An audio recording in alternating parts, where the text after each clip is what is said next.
32 না হয় বললে আপনাদের সবার পুচ্ছে আগুন লাগে, 32 নাম্বার বললে আবার অনেকের গায়ে আগুন জ্বলে যায়, সো 32টা বাদই দিলাম। অসংখ্য মুক্তিযুদ্ধের মোরাল ভাঙা হয়েছে, ওয়াই ইজ দ্যাট?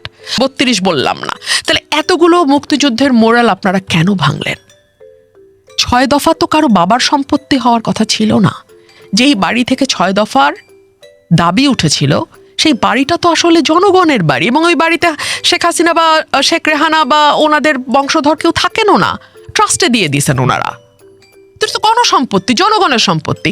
গণভবনে যা হইল মানে নির্ঝরের স্বপ্নভঙ্গের মতো। 5 অগস্টের পরে আফসোস লীগ বলে একটা শব্দ আমরা শুনেছিলাম, যারা বলতো আহা আগেই তো ভালো ছিলাম। ভেরি ইন্টারেস্টিংলি, অ্যান্ড এটা একটা রিসার্চের ব্যাপারও হতে পারে, এই সংখ্যা কিন্তু বাড়ছে, এই সংখ্যা বাড়ছে। অনেকে ইভেন পডকাস্টে এসে চ্যালেঞ্জ দিচ্ছেন, টক শোতে বসে চ্যালেঞ্জ দিচ্ছেন যে আপনারা জরিপ করেন, দেখবেন যে আফসোস লীগের মানে সদস্য সংখ্যা অনেক বেশি বেড়ে গেছে। আচ্ছা ধরুন এই যে 2 বছর ধরে আমরা দিল্লি না ঢাকা স্লোগানটা শুনে শুনে কান ঝালাপালা হয়ে গেল আমাদের, এবং মানে ভারত শব্দটা উচ্চারণ করলেই একেবারে জানে প্রাণে মেরে ফেলা হবে এরকম হুমকিও প্রায় আমরা সচরাচরই দেখলাম একটা গোষ্ঠী বিভিন্ন জনকে দিচ্ছে। ভিসা ওপেন হতে না হতেই 1.5 লক্ষ আবেদন একদিনে 24 ঘন্টায় জমা পড়ে গেল। মানে হলোটা কি তাহলে? কোথাও না কোথাও তো একটা ভুল হচ্ছে, কোথাও না কোথাও তো একটা রং নাম্বারে ডায়াল হচ্ছে, না হলে তো এগুলো ঘটার কথা না। আফসোস লীগের সংখ্যাই বা এত মানে সমৃদ্ধ হবে কেন, বাড়বে কেন? আর 24 ঘন্টায় 1.5 লক্ষ ভিসার আবেদন পড়বে কেন? এরা কিন্তু চিকিৎসা পারপাসে যাচ্ছে তা না, এরা জাস্ট ঘুরতে যেতে চায়, ট্রাভেল, ট্যুরিস্ট ভিসা। সো আমার মনে হয় এগুলো নিয়ে ভাবা উচিত, যারা রক ফুলিয়ে অনেক লেকচার দিচ্ছেন ভাবা উচিত আমরা আসলে কি চেয়েছিলাম। আমি কি চেয়েছিলাম আমি খুব পরিষ্কার, আমি সেটা পাই নাই।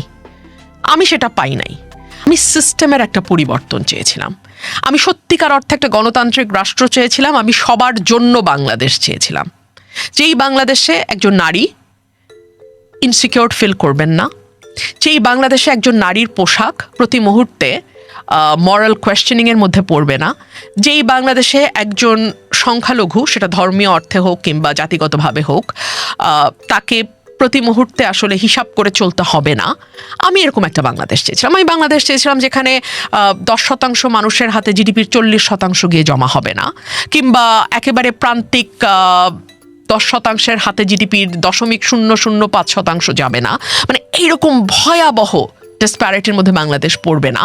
আমি এরকম বাংলাদেশ চেয়েছিলাম। আপনি আমাকে বলেন তো এই বাংলাদেশকে আমরা পেয়েছি? সো আমি যদি মনে করি July is a failed project, মানে প্রজেক্ট ঠিক না, জুলাই ইজ আ ফেইল্ড, মানে আমাদের অনেকের চাওয়ার একটা বিরাট মানে ধোকা, একটা বিরাট যা আমরা চেয়েছি তার কিছুই পেলাম না, সেটা তো খুব ভুল হবে না? যেমন মুক্তিযুদ্ধের সময় আমরা দেখেছি যে যারা সত্যিকার অর্থেই যুদ্ধ করেছে তাদেরকে ছাপিয়ে গেছে যারা হয়তো সেই সময় ভারতে গিয়ে পালিয়েছিল। আওয়ামী লীগের একচেটিয়া হয়ে গেল জনযুদ্ধ। 24টাও আসলে এটা ছিল একটা ভীষণ রকম উগ্রপন্থার উত্থান, যে উগ্রপন্থা আসলে আমার দিকেই চোখ রাঙাচ্ছে, কারণ আমার এই বেশভূষা তো উগ্রপন্থার জন্য একটা হুমকি স্বরূপ।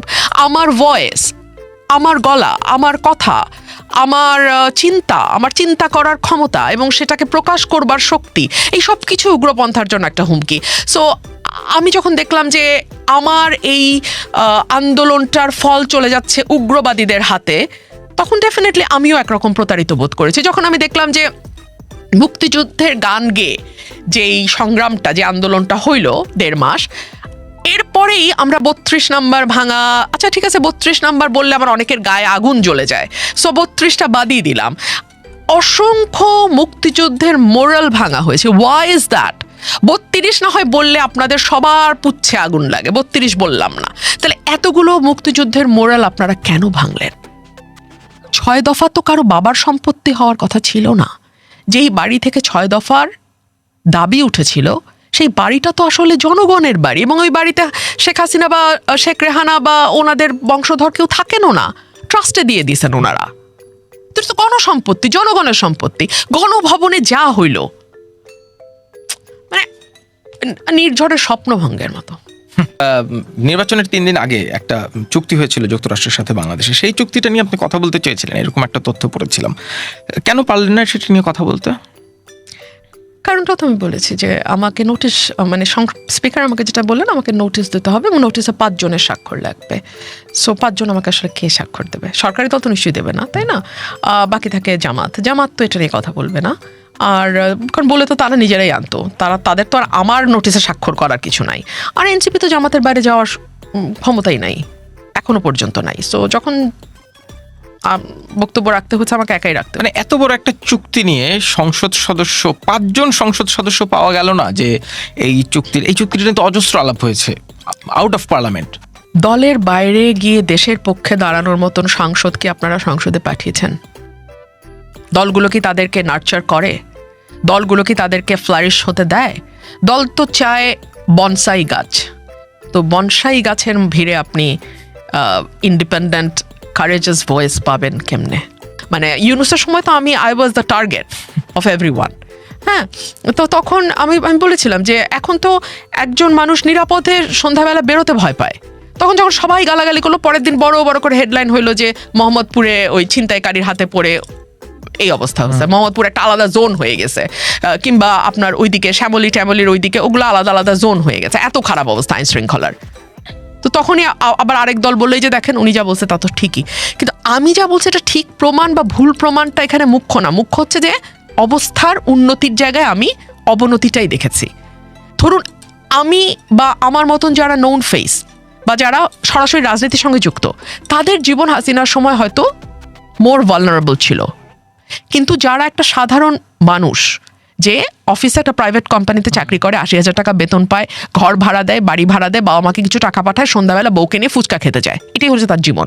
তার জীবন আনন্দ হলো সন্ধ্যাবেলা গিয়ে মহিলা সমিতিতে একটা নাটক দেখবে বা শিল্পকলায় যাবে, একটা গানের প্রোগ্রাম করবে, দেখবে। সে যদি ওই যাত্রাপথটা তার নিরাপদ না হয়, ছিনতাইকারীর ভয়ে তাকে থাকতে হয়, ফেরার পথে ওয়াইফকে নিয়ে মেয়েকে নিয়ে ফিরবে, তারা অন্য কোনো রকম অ্যাসল্টের শিকার হয় কিনা সেই ভাবনায় তাকে তাড়িত হতে হয়, এবং শিল্পকলায় গিয়ে যদি একটা মবের মুখে তাকে পড়তে হয়, তাহলে আর আপনি কোন বেটার বাংলাদেশটা পাইলেন? এই প্রশ্ন আসবে না? এই কারণে আফসোস লীগের সংখ্যা বাড়তে থাকে প্রতিদিন, যাকে আর কি আপনারা কোট আনকোট আফসোস লীগ বলেন। আপনি যে দলের রাজনীতি করতেন তাদের সাথেও একটা দীর্ঘ সময়ের সখ্যতা, সেই সখ্যতাটা নষ্ট হলো কেন?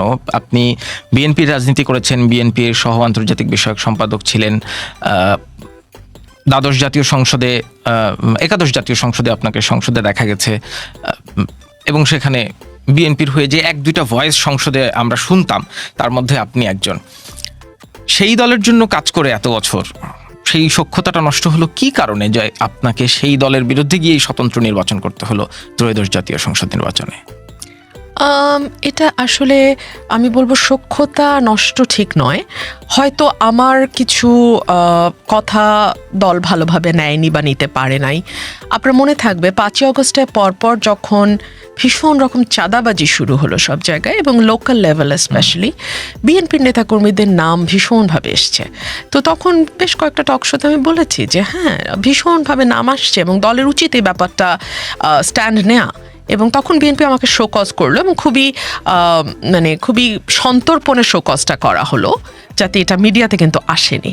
আমাকে প্রাইভেটলি আমার মেসেজে হোয়াটসঅ্যাপে আমাকে মেসেজ করা হলো, যেখানে রুহুল কবির রিজভী স্বাক্ষরিত একটা চিঠির ছবি আমাকে পাঠানো হলো, খুবই সিক্রেটলি সর্ট অফ। কারণ এটা চিঠিটার কোনো হার্ড কপি আমার কাছে আসেনি, সফট কপি একটা, মানে ওনার চিঠি, যে আপনাকে 72 ঘন্টা সময় দেওয়া হলো, আপনি চাঁদাবাজদের নাম দেন। তো 72 ঘন্টাকে I took as a challenge and I submitted a long book of more than 300 pages. So it was a big, huge book kind of thing. So I submitted it and I didn't get any response. Obviously, party আমাকে আর কোনো response করেনি, but of course party didn't take it very nicely. Number one. Number two, হয়তো party was very confident যে এই আসন তো বিএনপির আসন, এই নির্বাচন তো বিএনপির নির্বাচন, আমার আসনটা একেবারেই বিএনপির আসন।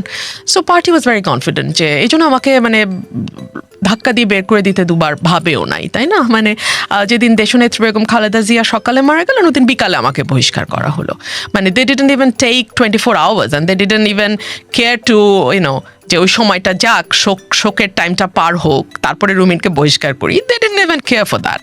So ওই দিন বহিষ্কার করা, বোধহয় পার্টি ভেবেছিল যে ও আর কি হবে, ওকে জাস্ট এখন ফেলে দিলেই হয়, ওর আর কি হবে, বিএনপি ছাড়া ওর আর কি গতি বা আছে।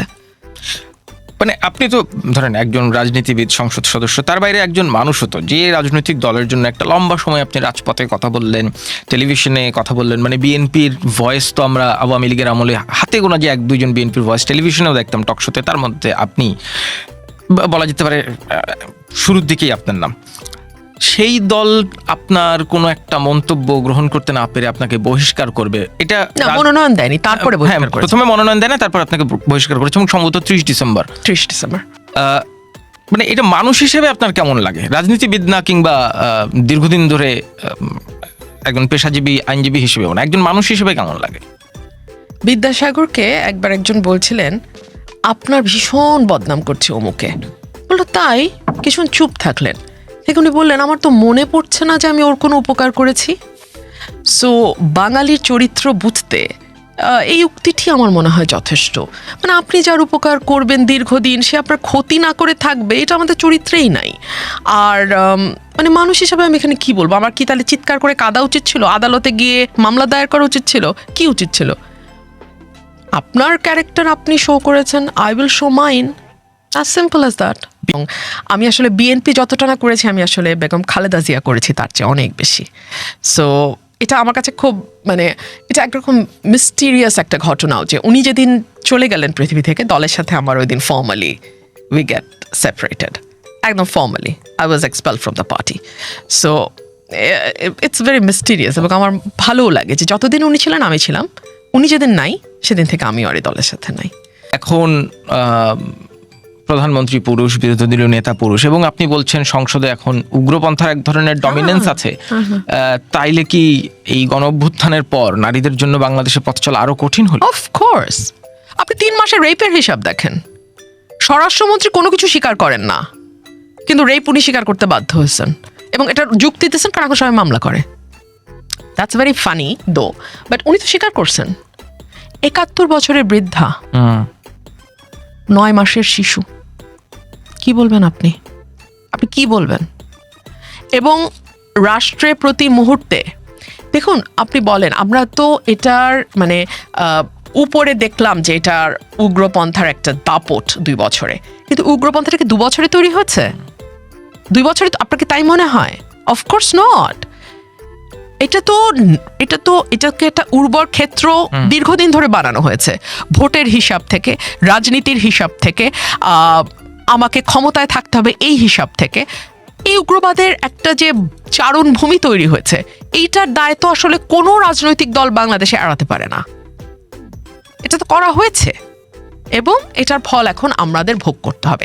মজাটা কি, যারা এই চারণ ক্ষেত্রটা তৈরি করেছেন, সেই ডিসিশন মেকিং পজিশনে যারা বসে থাকেন, তাদের ফিউচার জেনারেশন কেউ বাংলাদেশে থাকে না, তাদের বাচ্চারা বাংলাদেশে পড়ে না, তাদের বাচ্চারা বাংলাদেশে সংসার করে না, বাংলাদেশে ট্রিটমেন্ট নেয় না, বাংলাদেশে তাদের বাচ্চাদের স্কুলে পড়ায় না।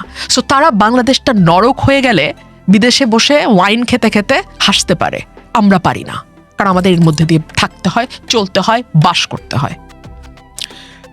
আমরা বাংলাদেশ প্রসঙ্গে আসবো, আমি একটু সংসদে যাই। আপনি ত্রয়োদশ জাতীয় সংসদ নির্বাচনে নির্বাচিত হয়ে অধিবেশন দেখলেন, 2টা বাজেট অধিবেশন গেল, তার আগে একটা অধিবেশন অংশ নিয়েছেন। কেমন সংসদ দেখলেন? মানে আমি মনে করতে পারি আমার বুদ্ধি হওয়ার পর থেকে সংসদ অধিবেশনের প্রতি মানুষের আগ্রহ খুব একটা কখনো দেখিনি। এইবার সংসদের প্রতি মানুষের আগ্রহ ছিল যে কেমন সংসদ হয়, সংসদ সদস্যরা কতটা তর্ক করেন, কতটা বিতর্ক করেন, কতটা দেশ নিয়ে, জনগণ নিয়ে ভাবা হয়। সেই সংসদের প্রথম অধিবেশনে তো দেখলাম অধিকাংশ সময় আসলে জুলাই নিয়েই আলাপ হলো, জুলাই কে করেছেন, কতটা কার ক্রেডিট। মানুষের ভাগ্য কিংবা মানুষের ভবিষ্যৎ সংসদে কতটা জায়গা পেল? আমি 18 সংসদে ছিলাম। 18 সংসদটা ছিল মূলত আওয়ামী লীগ এবং জাতীয় পার্টির সংসদ, এবং একটা পর্যায়ে আমি বলতে বাধ্য হয়েছিলাম যে এই কি কুসুম কুসুম বিরোধিতা দিয়ে তো আসলে সংসদ চালানো যায় না। আমি সংসদে দাঁড়িয়ে এটা বলেছি, এবং আমি এটাও বলেছিলাম যে কে সরকারি দল কে বিরোধী দল, মাননীয় স্পিকার, আসলে আমি বুঝতে পারি না। আমার একই ধাঁধা এখনও কাটলো না। এখন আওয়ামী লীগের জায়গায় বিএনপি আর জাতীয় পার্টির জায়গায় Jamaat-e Islam. The game is all the same. এবং তখনও দেখা গেছে যে আমাকে আসলে এক্সট্রা এফোর্ট দিতে হয়েছে বিরোধী দলের ভয়েসটা শোনানোর জন্য। এখনও আমাকে এক্সট্রা এফোর্ট দিতে হয়। তখনও আমি কথা বলতে দাঁড়ালে সাংসদরা অস্বস্তিতে পড়তেন, চেঁচামেচি করতেন। এখনও সাংসদরা অস্বস্তিতে পড়েন, চেঁচামেচিও হয়েছে। এমনকি এবার নতুন যুক্ত হয়েছে, যেহেতু মানে উগ্রবাদীদের ডমিনেন্স আছে সংসদে, সো এবার বিএনপির একজন প্রবীণ নেতা অশ্লীল অঙ্গভঙ্গিও করেছেন আমার বক্তব্যের সময়। মানে এটাও হয়েছে আর কি এখন। সো আপনি বলেন, মানের দিক থেকে, গুণগত পরিবর্তনের দিক থেকে আপনি বিচার করেন, আপনারাই বিচার করেন। উগ্রবাদের এই ডমিনেন্স কি শুধু সংসদেই দেখেন? মানে নিঃসন্দেহে সর্বত্রই। পুরো বাংলাদেশেই এক ধরনের আছে, এবং একটা লম্বা সময় ধরে এটার ক্ষেত্র তৈরি করা হয়েছে। জুলাই অগস্টের পর আমরা সেটার একটা ফ্লারিশ হতে দেখলাম। এইটাকে কাউন্টার করার জন্য যে সোশ্যাল ন্যারেটিভ তৈরি করার দরকার, কিংবা যে সোশ্যাল ফ্যাব্রিকেশন দরকার, যে কালচারাল মুভমেন্ট দরকার, সেটা নাই কেন? কিংবা সেটা কেউ কি তৈরি করতে চায় না? আমরা কালচারকে এত পলিটিসাইজ করেছি, এত বেশি পলিটিসাইজ করেছি, বাংলাদেশে কোনো নিরপেক্ষ বুদ্ধিজীবী নাই। এটা আমাদের কিন্তু বিরাট ব্যর্থতা। আমরা একটা নিরপেক্ষ সাংবাদিক পাই না, এটা আমাদের বিরাট ব্যর্থতা। বাম ঘরানার কেউ কেউ আছেন, ভালো কাজ করছেন, কিন্তু তারা তো আসলে তাদের ওই বাম ঘরানাটা তারা লুকাতে পারেন না।